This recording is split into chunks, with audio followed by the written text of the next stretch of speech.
Graça e a paz do Senhor seja conosco. Vamos abrir a palavra de Deus no texto que nós lemos na liturgia. Segunda Epístola de Paulo a Timóteo. Vamos ler apenas o texto que faz referência ao sermão de hoje. Segunda carta de Paulo a Timóteo, capítulo 2, a partir do versículo 3. Diz assim: participa dos meus sofrimentos como bom soldado de Cristo Jesus. Nenhum soldado em serviço se envolve em negócios desta vida, porque o seu objetivo é satisfazer aquele que o arregimentou. Igualmente, o atleta não é coroado se não lutar segundo as normas. O lavrador que trabalha deve ser o primeiro a participar dos frutos. Pondera o que acabo de dizer, porque o Senhor te dará compreensão em todas as coisas. Só até aqui, vamos orar. Nosso Senhor, sem dúvida alguma, nós não nos achegamos ao Senhor com o temor que devemos, ó Deus. Nós não temos a ousadia de nos humilhar tanto assim. Passamos a semana toda achando que nós somos alguma coisa, que nós merecemos algo, que nós temos alguma coisa a oferecer ao Senhor. Nos julgamos bons quando comparados com aqueles que parecem piores do que nós. Não guerreamos com as armas que devemos guerrear. E por isso nós nos achegamos ao Senhor envergonhados e também contritos, ó Deus, suplicando que o Senhor, por tua misericórdia e graça, fale conosco, não porque nós precisamos somente, isso é verdade, mas para que Cristo seja visto em nós de uma forma mais intensa, Deus. As nossas imperfeições são tão grandes que, sem sombra de dúvidas, não for o teu agir. Cristo é encoberto por causa das nossas falhas, os nossos pecados, as nossas mazelas.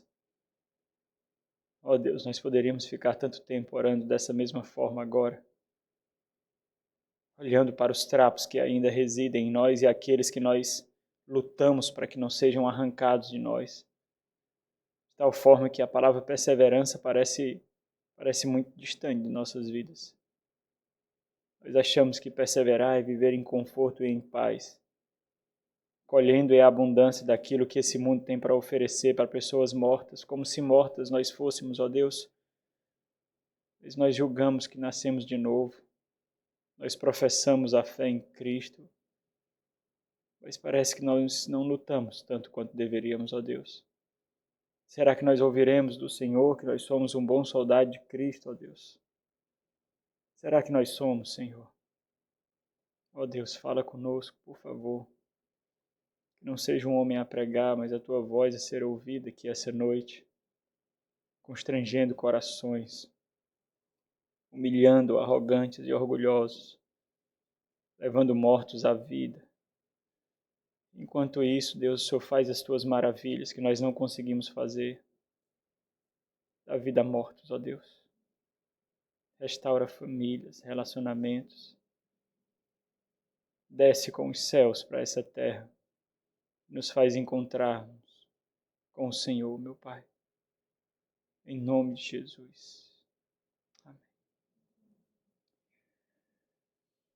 Irmãos, nós estamos diante da última carta do apóstolo Paulo. O apóstolo Paulo está preso, está perto de encontrar-se com o seu Senhor. A ponte de passagem vai ser a sua morte, agonia e dor. Ele reserva um tempo para fazer as suas últimas instruções para Timóteo, seu filho na fé. E com isso ele mostra não murmuração, não autocomiseração, mas ele mostra aquilo que, depois que ele nasceu de novo, tomou completamente o curso, a direção da sua vida, que foi a Igreja do Senhor Jesus Cristo, munida, nutrida com a propagação do Evangelho de Cristo Jesus. E essa é a grande ênfase aqui, esse é o escrito mais ousado de Paulo no que concerne a sua pessoalidade. Essa é a carta mais pessoal do apóstolo Paulo. O apóstolo Paulo, ele não somente revela aquilo que faz parte do teor do seu coração, mas ele exibe a alma dele para Timóteo. Aqui nós percebemos algumas das coisas que talvez carece nos nossos relacionamentos, tanto quanto irmãos, como ovelhas e pastor, vulnerabilidade. A graça de oferecer aos nossos líderes a nossa vulnerabilidade. A graça de oferecer aos nossos irmãos, o filho ao pai, a esposa ao marido, o marido à esposa, a vulnerabilidade. Esse é um grande privilégio. Muitos reconhecem isso como fraqueza, mas talvez é por causa disso que nós não perseveramos tanto quanto nós deveríamos perseverar. Porque nós julgamos fortes. E fortes não perseveram, fortes conquistam. Fortes vivem o seu normal. Fortes se julgam onipotentes, arrogantes, orgulhosos. Aqueles que perseveram na agonia e dor. Perseveram em lágrimas. Perseveram em gemidos. E é justamente isso que nós vamos refletir. Nós temos refletido essa terceira mensagem da perseverança do homem de Deus. E é importante porque, por mais que Paulo esteja falando dele mesmo como um pastor e oriente Timóteo como um pastor também, e esteja falando com pastores, aquele que deve ser modelo tem muito a oferecer-nos como exemplo. E embora nós estejamos olhando para a vida e obra do apóstolo Paulo, nós sabemos profundamente, não precisa fazer tanto esforço para isso, que ele não viveu para si mesmo. E essa carta deixa isso muito claro, é muito reluzente. Ele não viveu para chamar a atenção para si mesmo. Ele muito poderia fazer isso, mas não foi isso que ele fez. E ele atestou isso com contundência e ousadia quando a sua insígnia de apóstolo de Cristo estava sendo contestada quando ele escreve às igrejas da Galácia. E ele diz, já não sou eu quem vivo, mas Cristo vive em mim. E esse viver que agora eu tenho na carne, vivo pela fé no Filho de Deus que me amou e a si mesmo se entregou por mim. Gálatas 2:20. Contudo, irmãos, os nossos olhos têm se voltado para Paulo e para Timóteo na tentativa de aplicar esses imperativos à vida da igreja, observando o quanto a igreja precisa de homens ousados, homens intencionais, homens exclusivos, homens profundamente encharcados com a missão de embelezar a noiva de Cristo, de remover as máculas, de remover as rugas, para que um dia esse cumpra o seu papel nessa preservação, aquilo que cabe a eles de apresentar a ela, assim como o Senhor Jesus Cristo mesmo atestou, igreja gloriosa. Talvez você não saiba, mas você é uma ruga. Você é um cabelo branco que precisa ser cuidado nesse embelezamento, que precisa ser nutrido, que precisa ser amparado. Nós temos aprendido que essa é uma verdade muito reluzente na vida do apóstolo Paulo, irmãos. E observando esses imperativos e aplicando a vida da igreja, começando por seus oficiais, esses devem servir de modelo para nós. O que é ter um casamento piedoso, o que é ser pais piedosos, o que é amar a igreja, o que é entregar-se pela obra do evangelho, o que é abnegar-se, o que é viver em sacrifício, o que é amar o outro mesmo recebendo porradas e ingratidão. E nós vemos que a profunda e viva finalidade do apóstolo Paulo, assim como deve ser para nós, é exibir a Cristo e o reino de Deus em nossas vidas. Nós temos observado também de vários ângulos na vida e no ensino do apóstolo Paulo, especialmente quando ele escreve a Tito, quando ele escreve a Timóteo, e ainda de forma ainda mais especial, quando ele fala sobre esse assunto que nós temos nos debruçado aqui, sobre perseverança. Palavras tão comuns no nosso vocabulário evangélico, parece desprovidas de significado. Talvez com muita facilidade nós podemos descrever perseverança, mas nós descrevemos como aqueles que não vivem. É que nem oração, nós descrevemos oração sem ter uma vida de oração.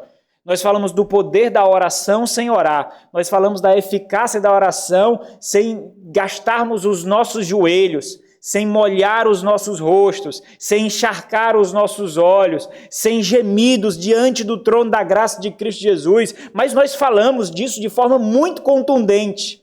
Perseverança é a mesma coisa. Nós falamos, mesmo que nós não perseveremos.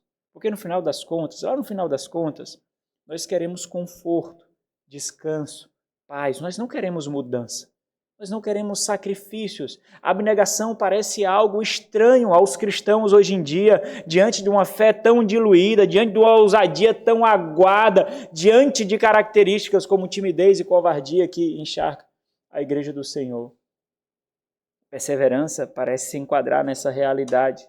E em meio a esses ensinos, nós temos, especialmente nessas pregações sobre perseverança, nós temos destacado algumas características da perseverança. Algo que deve ficar bem claro, olhando para a própria vida de Paulo que prega para nós, não existe perseverança sem sofrimento. Na verdade, a perseverança só é perseverança por causa do sofrimento que precisa ser suportado. Suportar é justamente continuar, mesmo com angústias, medos, dores, mas continuar. Por isso a perseverança só é possível por causa do imensurável valor do alvo para o qual nós olhamos. É por isso que nós perseveramos. É por isso que nós gastamos os nossos corpos, é por isso que nós derramamos as nossas lágrimas, é por isso que nós nos despimos das nossas próprias vontades, é por isso que nós mortificamos o nosso próprio coração, porque nós olhamos para o alvo, nós entendemos aquilo que nós queremos. E nada nesse mundo é capaz de nos satisfazer, porque nós queremos a Cristo ou morremos. Deveria ser assim. Essa deveria ser a nossa ousadia. Não foi isso que Paulo disse?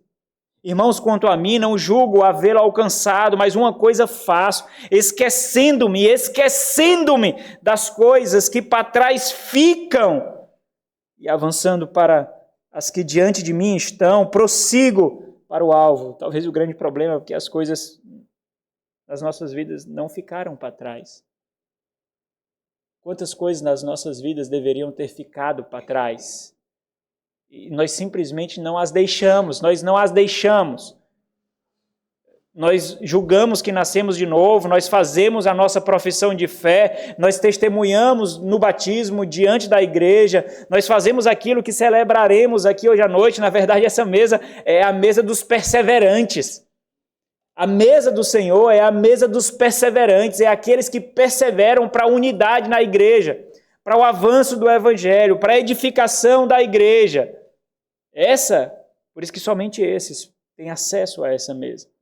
Aqueles que assim não se portam não podem se achegar a essa mesa de forma alguma. Mas talvez nós amarramos cordas ou cordões invisíveis a outros, ou que nós julgamos que são invisíveis a outros, amarramos nessas coisas que para trás deveriam ficar, nós nos agarramos nela, até que alguns vejam essas cordas que nós julgamos invisíveis. E aí, então esses são chamados à atenção e dizem: olha, isso não deveria estar na sua vida ainda não. Já deveria ter sido despido. Você está agarrando o que não deveria agarrar. Valores carnais, valores mundanos, valores que nada diz respeito ao mundo por vir, as coisas que para trás não ficaram. E é por isso que você não avança. É por isso que você não vai para o alvo, é por isso que você não persevera. E Paulo olha para o prêmio da soberana vocação de Deus, Filipenses 3,13, em Cristo Jesus. Por isso mesmo, irmãos, olhando para Paulo, o que nós aprendemos de forma muito gritante é que a perseverança não diz respeito a nós mesmos, mas àquele a quem tanto nós almejamos, Cristo. A perseverança diz respeito a Jesus Cristo. Por isso também não perseverar equivale a desprezar o valor de Cristo para quem todos nós devemos viver ou morrer. Dá-me Cristo, se não morro. Dá-me Cristo, se não morro. Quando nós dizemos sim a valores mundanos, nós cuspimos na cruz, nós tripudiamos do valor do Evangelho de Cristo Jesus. Quando com muita facilidade as desgraças desse mundo, as corrupções desse mundo, os prazeres dessa carne, elas assaltam meu coração e tomam a minha vaidade, os meus prazeres. Quando isso acontece, nós estamos dizendo não somente que nós não perseveramos, mas que Cristo em nosso coração é fraco demais para nos dar mais prazer do que o pecado.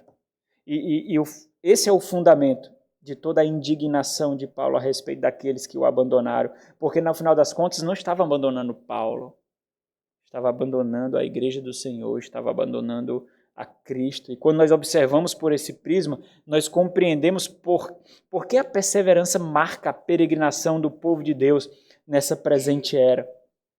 Por isso a perseverança é a grande evidência da obra do Espírito Santo de Deus na vida de alguém, infundindo fé apesar nele, infundindo humilhação, abnegação e resistência, preservando as marcas de Cristo. Por isso a perseverança é a profunda fome pelo mundo por vir e a repulsa pelos manjares dessa presente era. Por isso a perseverança tem a ver com lealdade. Na verdade, é a revelação de quem nós somos realmente leais. Ao mundo, ou a Cristo. Ao sucesso segundo o mundo, ou a sucesso segundo Cristo. A felicidade segundo ao mundo, a felicidade segundo a Cristo. E não adianta não, nós podemos revestir as nossas ambições mundanas com quaisquer roupas. Serão mundanas da mesma forma. E quanto mais pessoas você enganar com isso, pior é para você, você não vai ganhar nada. Porque no final das contas parece que nós nos rodeamos de pessoas que não enxergam aquilo que realmente nós somos, ou que realmente desejamos. Porque assim nós temos consciência limpa, consciências tranquilas e ficamos mais em paz. E aqueles que exibem para nós quem realmente nós somos, o que nós desejamos, o que está no nosso coração, esse nós repelimos. E colocamos alguns adjetivos negativos, que é para nós não sairmos tão maus assim. E eles ficarem bem piores nessa situação. É por isso que nós só conhecemos realmente o que significa perseverança quando nós a experimentamos. Se você não tem uma cartela de sacrifícios para mostrar diante da sua caminhada, se você não tem uma tabela de abnegações, se você não tem uma lista de humilhações, você não pode, de forma alguma, dizer que persevera. Persevera de quê? Para quem? Como? Como você persevera? Perseverança é para quem experimenta.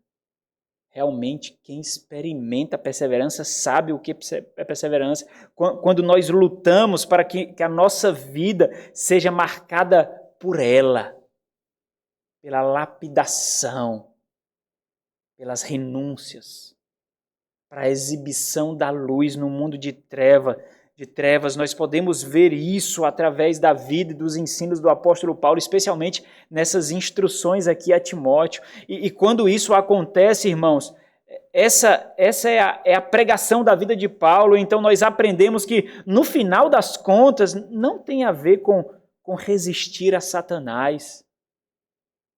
Perseverança não tem a ver com resistir ao mundo, mas resistir a nós mesmos. As paixões do nosso coração, as concupiscências, a carnalidade, os pontos de contato que o nosso coração ainda tem com o mundo. Perseverar é resistir a nós mesmos, às seduções das corrupções residuais do nosso coração que deveriam ser mortificadas. Essa é a intensidade de luta que é esperada do povo de Deus. Paulo falou sobre isso diversas vezes. 1 Coríntios capítulo 9, ele fala isso também. Ele se coloca como o exemplo disso. 1 Coríntios 9, 25 diz assim, todo atleta em tudo se domina. Ele vai fazer uma metáfora parecida agora. Todo atleta em tudo se domina. Aqueles para alcançar uma coroa corruptível, nós, porém, a incorruptível. Assim corro também eu, não sem meta, assim luto, não como desferindo golpes no ar, mas esmurrando o meu corpo e o reduzo à escravidão para que, tendo pregado a outros, não venha eu mesmo a ser desqualificado. Então, você consegue perceber o que é perseverança? Perseverança é viver nesse mundo tão focado, tão fincado no mundo por vir, que nada nessa presente era é capaz de satisfazê-lo ou fazê-lo retroceder. Por isso, perseverança, não perseverar, é simplesmente a proclamação de que existe algo nesse mundo que o atrai mais do que a Cristo e o mundo por vir. Por isso que muitos não perseveram. É isso que você precisa compreender. É isso que a gente precisa entender. É justamente isso que ecoa através da pena do apóstolo Paulo. Observe o quanto esse entendimento é absurdamente indispensável para os oficiais da igreja, para aqueles que estão na vanguarda do rebanho do Senhor, da porção de povo do rebanho do Senhor. Olhe para a vida de Paulo, observe a própria jovem vida e o ministério solo, o jovem ministério solo de Timóteo. Quantos ficaram para trás enquanto eles simplesmente continuaram perseverando? Observe a vida dos oficiais. Quantos pastores você conhece? Quantos presbíteros você conhece? Quantos ficaram para trás? E eles simplesmente continuaram perseverando. Homens que realmente amam a igreja. Homens que realmente se doam pela igreja. Quantos ficaram no caminho enquanto simplesmente eles sabem que precisam prosseguir, apesar de tudo. É justamente sobre isso que Paulo instrui a Timóteo nessa epístola. Outros podem agir assim, Timóteo, mas ele não. E esse é o foco da nossa exposição de hoje. A perseverança do homem de Deus. Qual é a constituição da perseverança do homem de Deus? Primeiro, a sua força, nós já refletimos sobre isso. Mas a perseverança do homem de Deus também tem desafios. A sua força, tu, pois, 2 Timóteo 2:1, tu, pois, filho meu, fortifica-te na graça que está em Cristo Jesus. A força da perseverança do homem de Deus corresponde ao seu nível de dependência da graça de Cristo.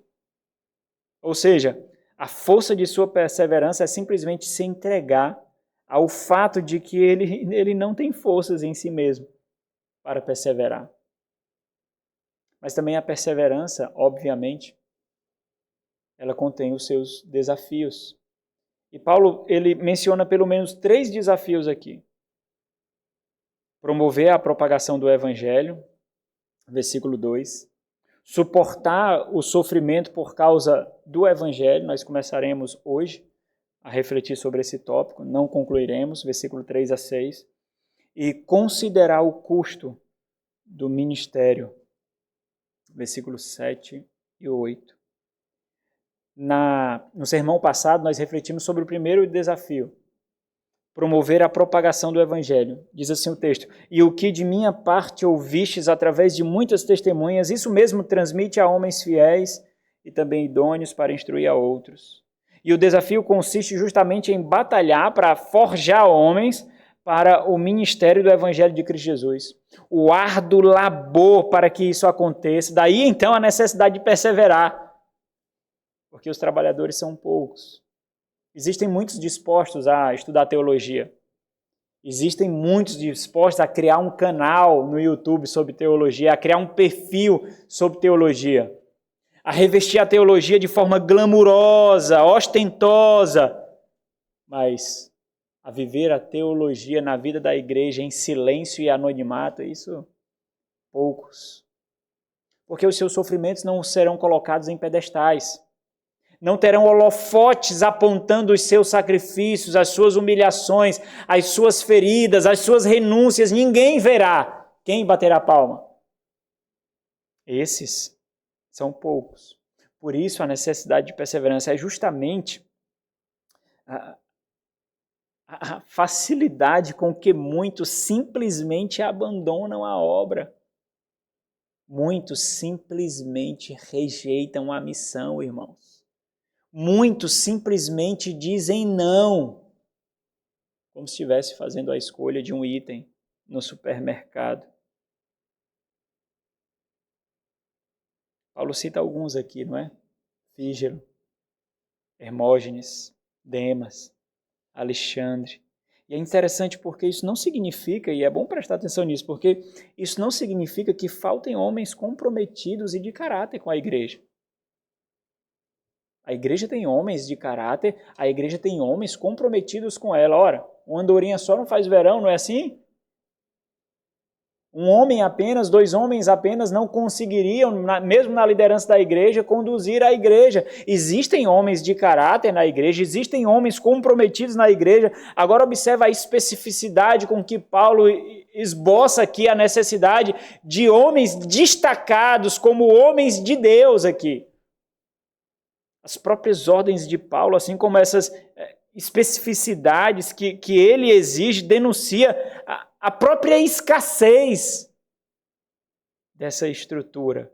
São homens especiais, homens apontados, preparados, estruturados e preservados por Deus para uma obra específica dada pelo próprio Deus. E talvez se nós não conhecermos o valor da igreja, a grandeza da igreja, a dignidade da igreja, a riqueza da igreja, a magnitude da igreja, com muita facilidade, nós também desprezamos aqueles que são colocados para conduzir a igreja.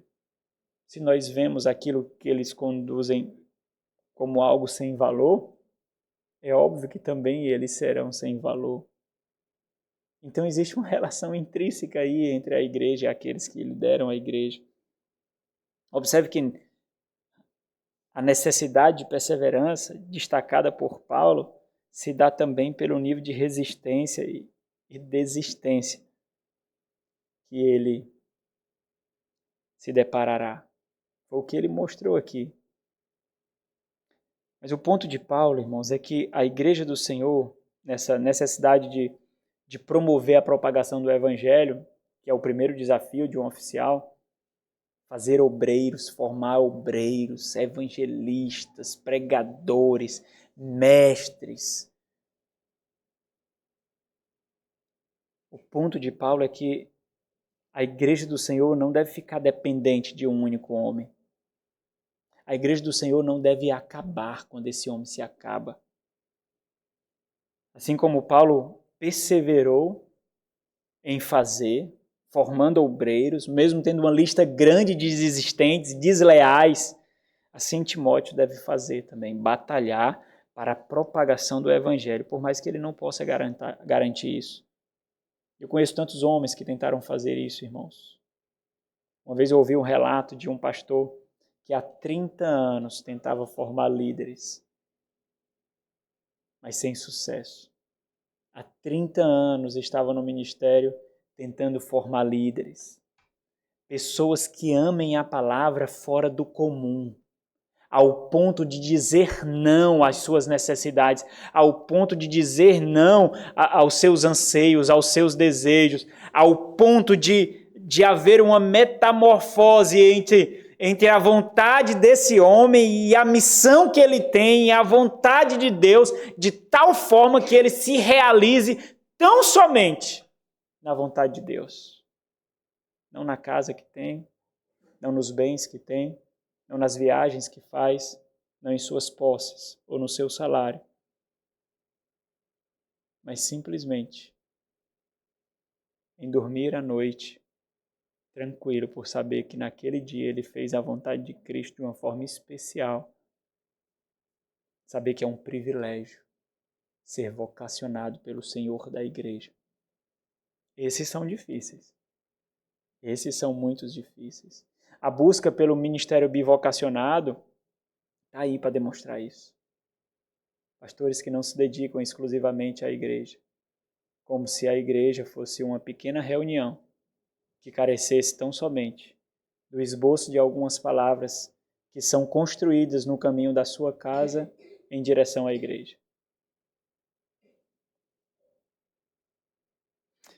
Qual é a constituição da perseverança do homem de Deus?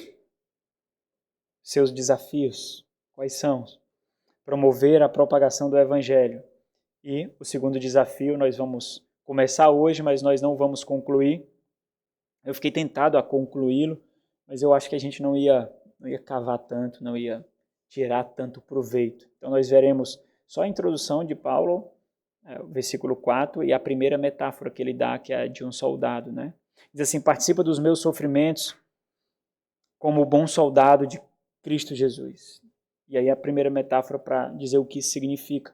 Nenhum soldado em serviço se envolve em negócios desta vida, porque o seu objetivo é satisfazer aquele que o arregimentou.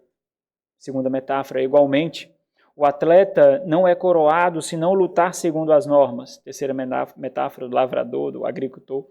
O lavrador que trabalha deve ser o primeiro a participar dos frutos. Eu acho que a metáfora do soldado aqui tem muito, mas muito mais a nos ensinar, vai ser a base, porque ele começa a metáfora justamente dando a introdução sobre isso, o soldado, o que significa conosco, a nosso respeito.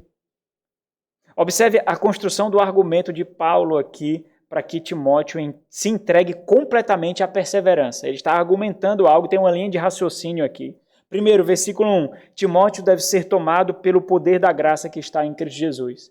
Quando ele olhar para si mesmo e não ver força, quando ele olhar para si mesmo e ver fragilidade, quando ele olhar para si mesmo e ver fraqueza, quando ele olhar para si mesmo e se deparar diante do monstro da obra que está reservada, sem likes, mas sem compartilhamento. Na verdade, muitos deles acontecem com menosprezo, com lençol de ingratidão o cobrindo.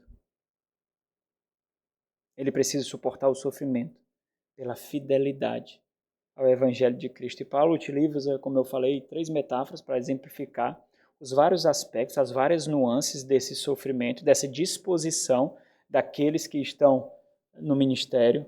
Isso tudo é importante os irmãos observarem, porque deve servir de exemplo para cada um de vocês.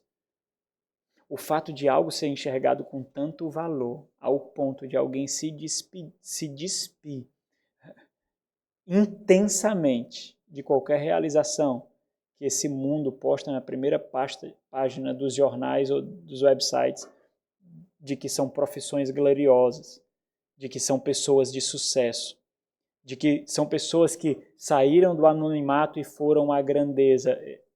Isso tudo sequer se compara a uma vida totalmente entregue a Cristo Jesus. Não entram diplomas nos céus. Não precisa de carteiras assinadas para entrar nos céus. Ou de um termo de posse de um concurso para entrar nos céus. Mas a marca de Cristo precisa estar no seu coração, de forma muito pungente, muito clara, muito óbvia.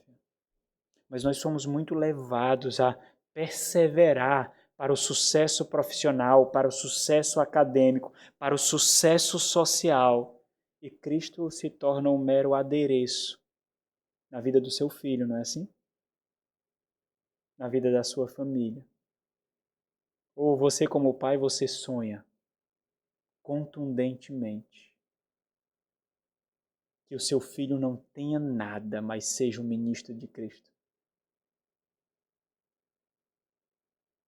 Que a sua filha pode passar a mais absurda necessidade, mas que ela deve amar a Cristo a tal ponto que mesmo os barulhos de fome na sua barriga não a constrangerão, porque o amor de Cristo inundará ela de forma tão intensa pelo simples fato dela se casar com um homem que se entrega à obra do Evangelho.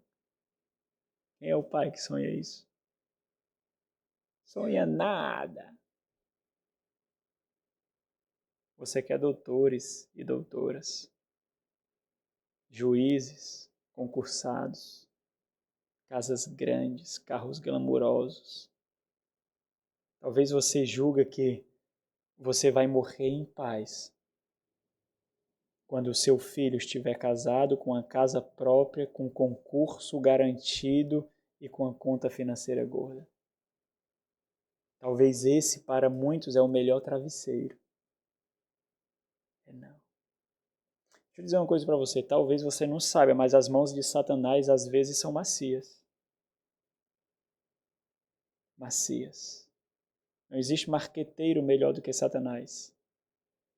Não foi isso que ele tentou fazer com o Senhor Jesus Cristo no deserto? Olha, eu te dou. Eu te dou. Eu te dou.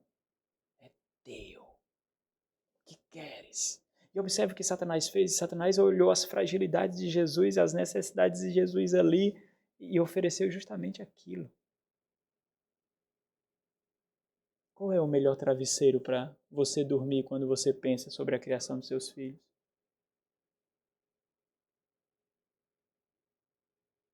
A sociedade tem os seus. Macios, suaves, penas de ganso.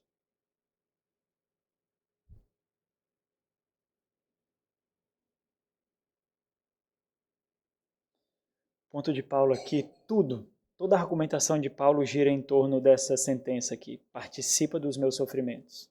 Ele vai descrever o que isso significa. Vai falar do soldado, do atleta e do agricultor, do lavrador. É importante entender a intensidade de trabalho. Talvez do agricultor seja muito claro para nós, não é? Nós sabemos como os agricultores vivem, labutam, sem preguiça, em anonimato e absurda intensidade.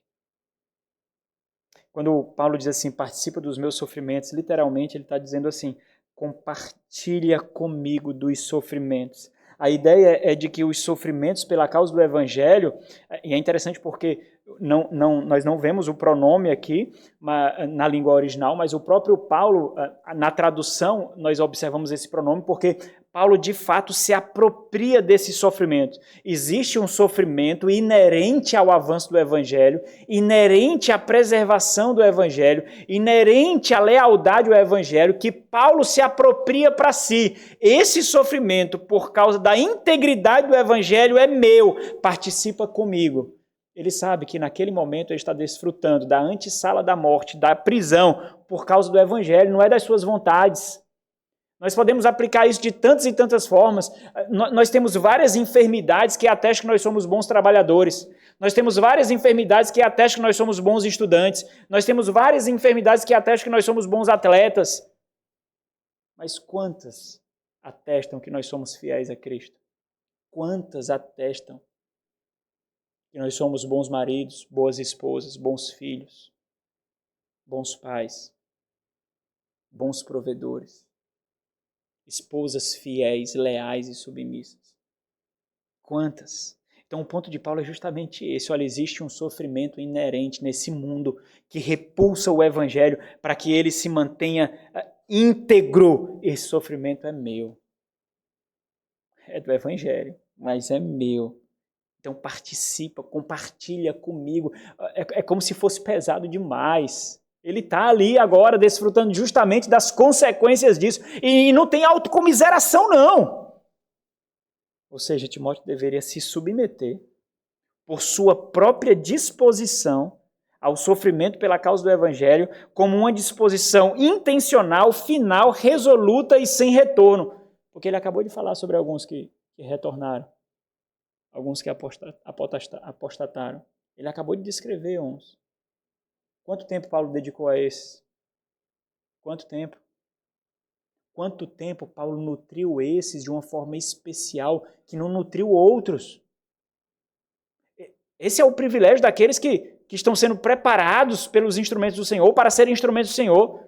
Eles têm um discipulado avançado, intenso e profundo que outros não têm. E simplesmente olha para o bom tesouro que recebeu em suas mãos e abandona. Paulo sabe o que isso significa. Então, qual deve ser a disposição ao fazer isso desse homem? É a forma como ele é descrito aqui. Paulo descreve, participa dos meus sofrimentos, como o quê? Como bom soldado de Cristo. Então, ele vai descrever o que é participar desses sofrimentos e vai descrever o que significa ser um bom soldado. E Paulo expande isso nas outras metáforas aqui, o significado de ser um bom soldado, mesmo que cada metáfora, se você observar, hoje eu vou destacar a primeira, cada metáfora tem uma nuance diferente, uma nuance específica umas das outras. No entanto, a figura do soldado destacado por Paulo aqui É claro para a gente, né? Realça alguém que não faz a sua própria vontade. Ele foi alistado para algo. Ele foi convocado para algo. Alguém que recebe uma ordem e cumpre, apesar dos terrenos difíceis, apesar das circunstâncias, apesar das condições exigidas. O ponto dele é olhar a missão e cumprir essa missão. Ou seja, a sua vontade, talvez esse é o grande ponto da questão, a sua vontade absorve o objetivo da missão. É por isso que Paulo entendia isso e ele falou isso de muitas formas. Ele disse, não sou eu quem vivo, é Cristo que vive em mim. E olhando para a vida de Paulo, é impressionante como isso fica claro. Meu viver agora não é para o mercado de trabalho, não. Não é para a academia. Meu viver é Cristo. Não é para entretenimento. O meu viver é Cristo. Entenda, ele vai trabalhar, ele pode fazer concurso, ele pode ser doutor, ele pode ser juiz. Não há problemas nisso. Mas algo ficará muito claro. Esses não são objetivos de vida dele. Não são.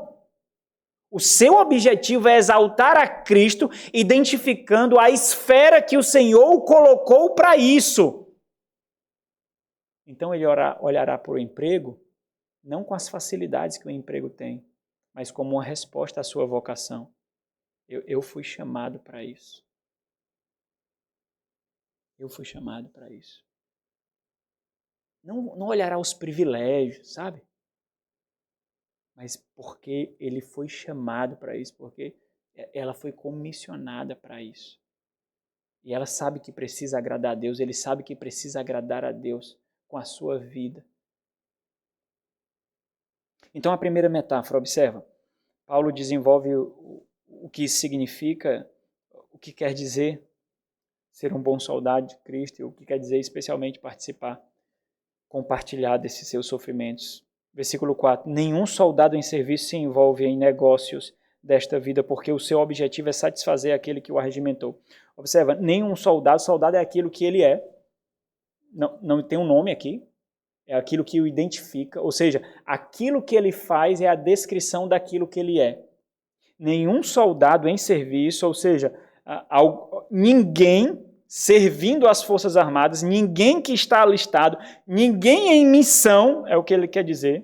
E é importante perceber a linha de raciocínio de Paulo, porque ele vai argumentar que exclusividade tem um custo. Intensidade e exclusividade tem um custo. Ao mesmo tempo que ele destaca a incoerência de compartilhar a energia e recursos com outras missões, com outros objetivos, porque isso enfraqueceria as duas missões, ao invés de tornar uma única missão forte. É o que ele vai dizer, não se envolve, não é que ele diz? Nenhum soldado em serviço se envolve, essa palavra só aparece 2 vezes no Novo Testamento, sim, e o contexto que aparece da segunda vez é parecido com esse. Aqui é um contexto negativo, né? Vocês concordam? Porque ele não quer que se envolva. Então é um contexto negativo. Não é um contexto tão negativo como aparece na segunda. Porque na segunda vez, quando Pedro diz, em segunda carta de Pedro, o contexto é pecaminoso mesmo, no sentido de ser imoral mesmo, né? Então, quando ele diz, nenhum soldado em serviço se envolve em negócios desta vida, negócio aqui diz respeito a atividades, a ocupações. Nenhum soldado em serviço se ocupa, entra em atividades desta vida, ou seja, não se enreda, envolver aqui é enredar, não se enreda em assuntos cotidianos, ordinários, que homens comuns fazem no dia a dia. Envolver aqui, irmão, significa se enredar, se entrelaçar em alguma atividade ao ponto de interferir outra atividade, seria se enrolar. Esse termo aparece em 2 de Pedro, capítulo 2, versículo 20, para um enredar pecaminoso. Ou seja, Paulo está destacando a necessidade de concentração em missão, e é por isso que ele enfatiza nenhum soldado em serviço, ou seja, nenhum soldado que já está em missão, ninguém que já está em serviço alistado se envolve, se ocupa em assuntos cotidianos, em assuntos ordinários, como outras pessoas normalmente fazem. Então, existe um aspecto interessante quando Paulo faz menção a esse tipo de vida. Existem pelo menos 2 termos para falar de vida no Novo Testamento. Zoe, que quer dizer a vida como estado, o estado de um ser, a condição de estar vivo. Talvez uma segunda palavra que pode significar vida, seja psique, alma, também é usada para descrever isso, mas ordinariamente é zoe. E existe outra palavra que eu acho que nós conhecemos mais, que é bios, que é esse termo que Paulo usa aqui, bios, da onde veio a nossa palavra biografia. Esse termo bios diz respeito ao curso da nossa existência, irmãos. A história que nós construímos com a vida que nós temos. Observe o que Paulo está dizendo aqui. Paulo está advertindo que a biografia de um soldado, que aqui é a metáfora para o homem de Deus, um bom soldado de Cristo, um homem de Deus, a biografia do homem de Deus, o curso da sua vida deve ser marcado por aquilo que ele é, alguém com uma missão específica. Por isso, suas atividades precisam ser condizentes com essa realidade. Viver como alguém que está em missão. Já pensou que coisa linda alguém olhar para você e dizer assim: olha, ele vive como se não fosse daqui. Ele escolhe como se não fosse desse mundo.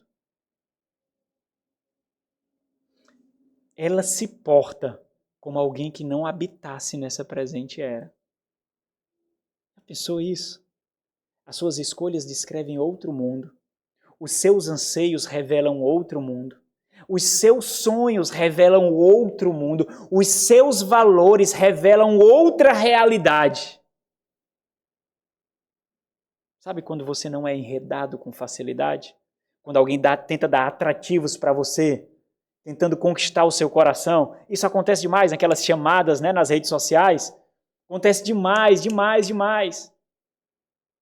Fulano fazendo isso conseguiu tal. Fulano observando o método que eu criei conseguiu tal. Qualquer lugar. Uma certa vez alguém veio me oferecer para eu me envolver em uma dessas pirâmides, né? Que tinha, né? Herbalife, Forever. Se alguém tiver aqui, uma pena. Herbalife, Forever, essas coisas, né? Aí teve um negócio de assistir vídeo uma certa vez, aí ele me interpelou assim. Eu trabalhava nesse tempo, eu trabalhava na distribuidora, já era crente.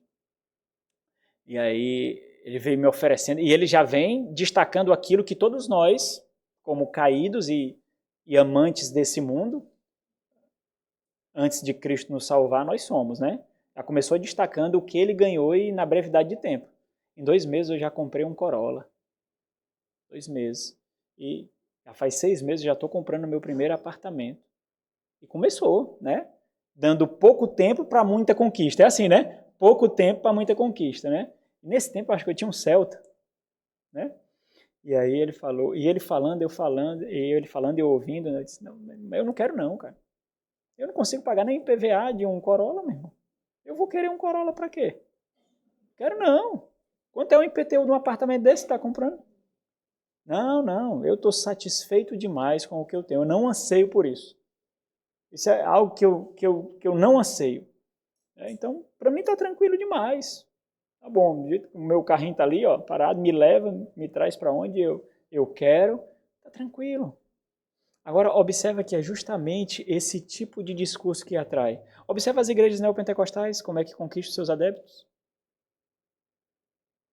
Observa o grande contraste de igrejas piedosas e igrejas pentecostais, neopentecostais. Observa o contraste, como é interessante. Se um pastor, que não é pastor, né, porque é muito baixo, né, um apóstolo, um patriarca, né, um anjo, Se um pastor, se um líder da igreja neopentecostal, se ele ostentar as suas riquezas, ele é alguém que deve ser imitado. Não é assim? Chega com seu Rolex, com a sua calça de cotton, que custou R$800 e nem veste direito, porque dá para ver até as marcas da cueca, né? Chega com seu blazer slim, não sei o quê, chega na sua BMW. Meu irmão, eu não tenho nada contra, eu quero uma BMW, se alguém quiser me dar, tá bom? Não vivo por isso, né? Mas é bonita, né? Aí chega lá. Só que essa postura de ostentação em nenhum momento é questionada, em nenhum momento. É exaltada. Porque quanto mais eles têm, mais eles ostentam, eles se mostram como a figura daqueles a ser almejado. Um dia nós chegaremos lá. Um dia você pode ter também. Basta receber a promessa. Aí quando pessoas saem dessas igrejas e vão para uma igreja conservadora normal, o pastor não pode ter um gol, que já estão criticando. O pastor não pode ter um celularzinho melhor, porque já estão criticando. O pastor não pode fazer uma viagem, porque já estão criticando. Esses mesmos, se o pastor trocar de carro, já estão criticando. Observa o tipo de escravização que é essa realidade. Escravização. Daí, por isso que o Paul Washer certa vez falou: o maior juízo de Deus para essas pessoas que estão nessas igrejas da prosperidade é justamente o fato de estarem lá. Porque elas não querem a Cristo. Elas querem a prosperidade. Elas querem justamente isso. A cegueira dos seus corações é o maior juízo de Deus. A insensibilidade da sua mente é o maior juízo de Deus. Porque eles têm líderes segundo os seus próprios corações, segundo as suas próprias vaidades, segundo as suas próprias concupiscências. Observe o que Paulo está fazendo aqui. A vida desse soldado é marcada por aquilo que ele é, um bom soldado de Cristo Jesus. Ele vive como se realmente não pertencesse a esse mundo. Ele escolhe como se daqui não fosse. Agora, qual é o motivo disso? Paulo argumenta e ele mesmo responde. Porque o seu objetivo é satisfazer, é agradar aquele que o arregimentou. Arregimentar aqui, embora seja um termo militar específico, mas a ideia é de alistamento, né? De vocação, de chamado. Ou seja, se um soldado se envolver em outra atividade que não se relacione diretamente com o que é condizente ao que ele é, que é um soldado, ele não agradará ao seu comandante. Agora, observe o quanto essa reflexão de Paulo sustenta a necessidade de ministério de tempo integral. Sustenta a necessidade de ministério de tempo exclusivo. Homens, a igreja pode ter vários pastores e até vários pastores que não se dedicam exclusivamente a ela. Mas a igreja necessita de homens que se dediquem exclusivamente a ela. Ou seja, nessa metáfora, Paulo destaca o ministério como uma função com intensidade e exclusividade. E para a gente partir para o fim, existe outro detalhe muito interessante aqui quando nós contrastamos as demais metáforas que Paulo vai citar, as duas outras, com essa. Essa aqui é bem específica. E é importante perceber aqui, porque nas outras metáforas, versículos 5 e 6, existe um ganho material, um ganho aqui, nessa presente era, um ganho tangível, digamos assim. Agora, qual é a recompensa do soldado? Olha o versículo 5 do atleta. Igualmente, o atleta não é coroado. Então, qual é o ganho aqui? coroa, né? Igualmente, o atleta não é coroado se não lutar segundo as normas. Versículo 6, ó, o lavrador, fica mais específico ainda. Ó. O lavrador que trabalha deve ser o primeiro a participar dos frutos. Qual é o ganho aqui? Os primeiros frutos da colheita, honra. Honra para o atleta, coroado, honra mais específica, mais material para o lavrador. Agora, qual é o ganho do soldado, irmãos? Aqui, ó. No texto, né? O 4. Satisfazer aquele que o regimentou. Agradar. Dar satisfação àquele que o vocacionou.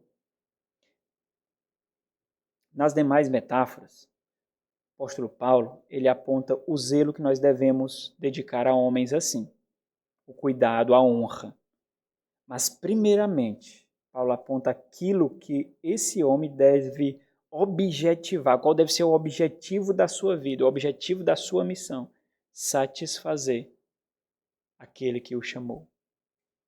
Não agradar homens, não encher igrejas, mas satisfazer a Deus, apesar de vocês. Apesar das nossas necessidades. Satisfazer a Ele. E enquanto isso continuar sendo o seu objetivo, o seu ganho, o seu prêmio, ele continuará sendo fiel e continuará sendo um bom soldado de Cristo Jesus.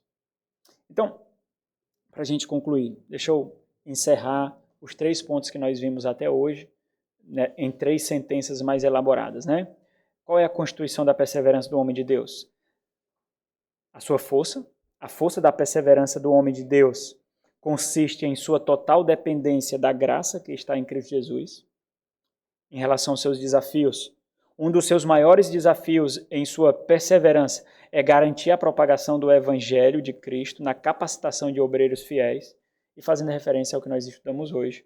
Seu segundo maior desafio em sua perseverança é suportar os sofrimentos por causa do Evangelho com intensidade, intencionalidade e exclusividade. Então, para a gente encerrar, deixa eu fazer as 3 aplicações específicas aos oficiais da igreja, a cada crente e à igreja como um todo. Aos oficiais da igreja e àqueles que estão sendo experimentados para serem oficiais da igreja. Se você é um soldado de Cristo, mesmo que não exclusivamente, sua vida deve ser marcada por isso. O seu caráter deve ser marcado por isso. As suas escolhas. A sua família deve destacar o grande comprometimento com essa missão em sua vida. A fidelidade, a perseverança, a intencionalidade serão justamente a sua lealdade. Cada crente, imitem homens assim. Nós precisamos de homens imitáveis. Nós vamos ver isso lá na frente, quando fala do seu exemplo. Aqueles que perseveram têm exemplos para quem olhar. Versículo 9 e 10. Nós vamos estudar isso mais na frente ainda. Mas a igreja precisa de homens imitáveis. Pessoas que nós olhamos ao nosso redor, que estão conosco, que nós podemos imitar. Pessoas que nos ensinem a agir como Cristo agia. A decidir como Cristo decidia. Daí então a desgraça, meu irmão. Daí então a grande desgraça de você viver a vida fazendo parte da igreja como se fosse uma carreira solo. Existe uma multidão de conselheiros ao seu redor. E muitos tendem a simplesmente tomar decisões unilaterais, sozinhas, expressando autonomia, quando Deus lhe colocou num corpo dependente uns dos outros. Existem realidades na nossa vida que nós não enxergamos, irmãos. Nós não enxergamos. O mundo dos negócios enxerga isso com muita facilidade. Sabe como é o nome disso? Consultoria. O mundo corporativo enxerga isso com muita facilidade. Consultoria. O mundo da saúde também, sabe como é que se chama disso? Psicologia. Terapia. Psicanálise. Não é isso que eles fazem? Eles não olham para a nossa vida? Não falo nem no psiquiatra porque ele receita medicamento, né? Mas esses outros, não é isso que eles fazem? Eles não olham para nossas vidas e oferecem outro olhar para a nossa empresa, não é? A consultoria não faz isso? Psicanálise, psicólogos não fazem isso? Olha para a nossa vida e oferecem outro olhar sobre nós mesmos, da nossa própria vida. Agora observa quando isso é feito pelo poder e iluminação do Espírito Santo de Deus. Dentro da igreja. Você precisa entender que você não pode. Você não é forte o suficiente. Você não é sábio o suficiente. Você não pode. Por isso que Deus nos colocou como dependentes uns dos outros. Não é isso? Cada um tem o seu dom. E o dom do outro é para nos fortalecer. O dom do outro não é para ele. O seu dom não é para você. Talvez essa é a grande dificuldade que muitos tendem a ter. Pensam que o seu dom é para você. O seu dom é para o outro. É para a edificação do outro. E você é edificado pelo dom do outro. Essa é a grande beleza da igreja. É a percepção de que nós dependemos de pecadores. Nós somos tão frágeis. Eu sou tão frágil que eu dependo de outro pecador para o meu fortalecimento. Aqueles que você vê tanto defeito. Justamente aquele que você não julga que ele é capaz de lhe ajudar. É ele mesmo. Talvez muitos só buscam os pastores, sabe por quê? Porque idealizam um tipo de homem. O pastor é, poxa, mais sábio que tem, é o que estuda mais a palavra, só ele pode me aconselhar. É o mesmo Espírito. Mas parece que nós só nos julgamos à altura de sermos orientados e aconselhados por líderes. E o pecador que está do seu lado talvez seja insuficiente, como se o Espírito Santo não falasse por meio dele. Sabe o que é que isso mostra? Arrogância, orgulho. É isso que mostra. Você tem homens imitáveis na sua vida? Você tem mulheres imitáveis?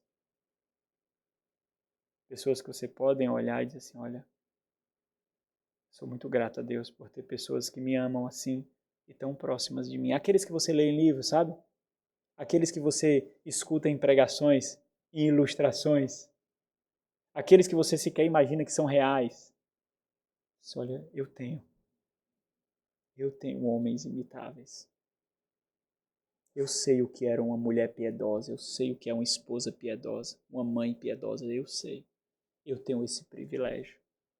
Eu sei o que é um homem que ama a igreja, eu conheço, eu tenho testemunho de vários homens que amam a igreja.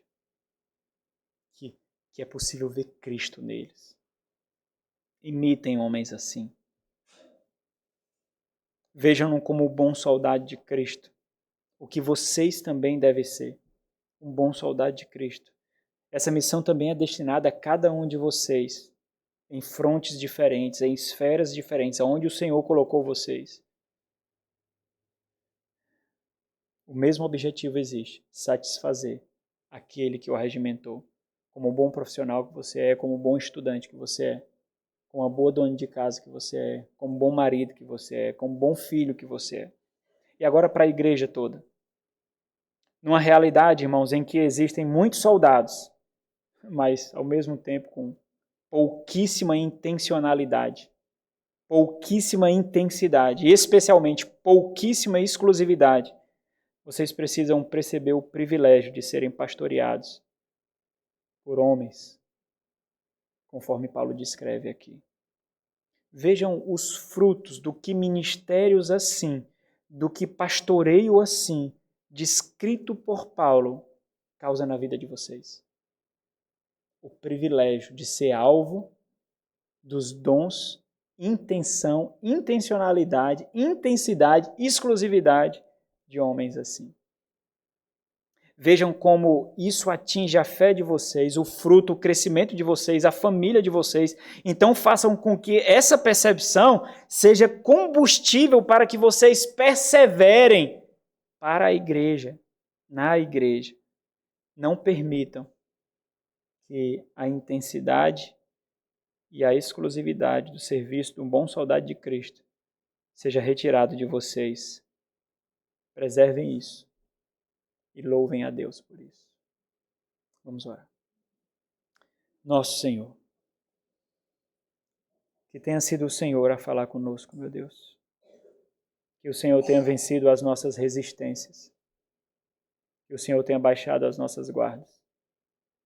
Que o Senhor tenha conquistado nosso coração.